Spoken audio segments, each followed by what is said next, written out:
Hey there, I'm Dr. Ruth Roberts, your pet's ally. I hope that you are having a wonderful week so far and that you had a very happy Thanksgiving. We sure did. We're in a lovely part of Mexico called Tequisquiapan, which is in the state of Querétaro. Um, don't have any questions from you this week, so that's wonderful. But I wanted to share with you something. I'm taking a class through the College of Integrative Veterinary Therapies, which is based in Australia, but which recently combined forces with Dr. Barbara Royal here in the United States in Chicago.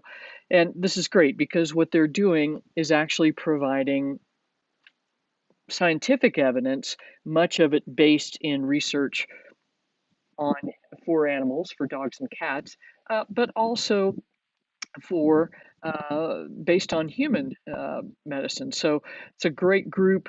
The they're just doing a wonderful job. The other, but what I'm doing is taking a course called Natural Animal Nutrition, and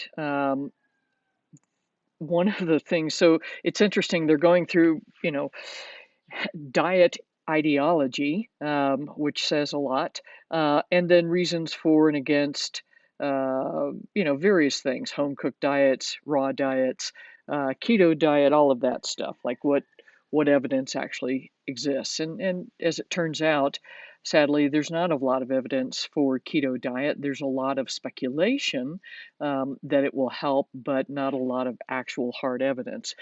But this is something that I found really interesting. In 2013, researchers from the University of Chicago and others across the globe found that humans and domestic dogs share a very extensive genomic evolution, especially in genes associated with digestion and metabolism, and the neurological processes and diseases like cancer. And so, likely, the researchers think that these genes have evolved in parallel because we have lived so close with dogs always.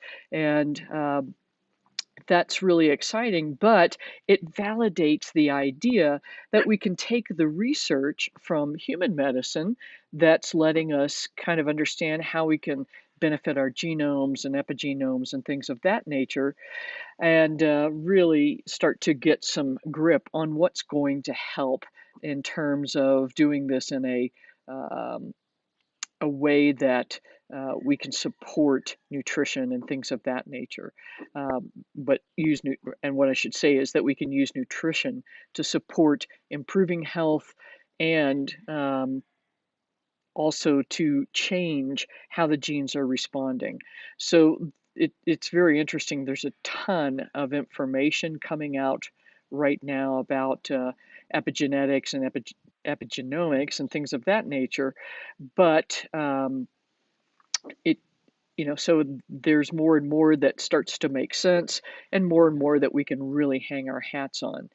Now, lastly, I want to encourage you. I'm going to drop this link here for you. The American Holistic Veterinary Medical Association is an organization that has really promoted alternative and what we used to call complementary medicine for pets over the years.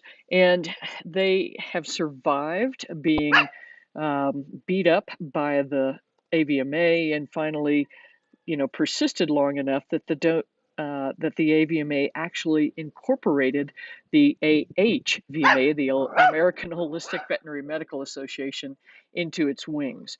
But here's the problem. With COVID, their ability to raise funds has been super limited. And this is a problem because they put on an annual um, meeting where scientific information can be relayed. And because COVID is such a big problem, they had invested a chunk of change, a sizable chunk of money, into putting on this program. And because COVID cases raised up right about the time that they were going to have their meeting, virtually nobody came. So they are really, really hurting. So if you've got a couple of extra bucks that you can spare, here is the link where you can donate to the AHVMA to help it get back on track. I sent them as big a check as I could send them because they really, really, really, they have done so much for holistic medicine and making it be less woo-woo and more scientific so that the rest of the profession can help get behind it. So help these guys out. They are in the hole almost $120,000. Uh, I know everybody is pinched really tight this year, but if you can see your way through to send them $5, $10, whatever it is, they and I would be very much appreciative because these are the folks that are going to help you continue to have access to alternative and complementary treatments for your pets. These are the people that stand up to the FDA, to the USDA when they say there's not enough scientific evidence for this treatment. So please, please, please, if you can, send them a couple of bucks because boy, do they need it. That's what I've got for you this week. We will see you next week in December.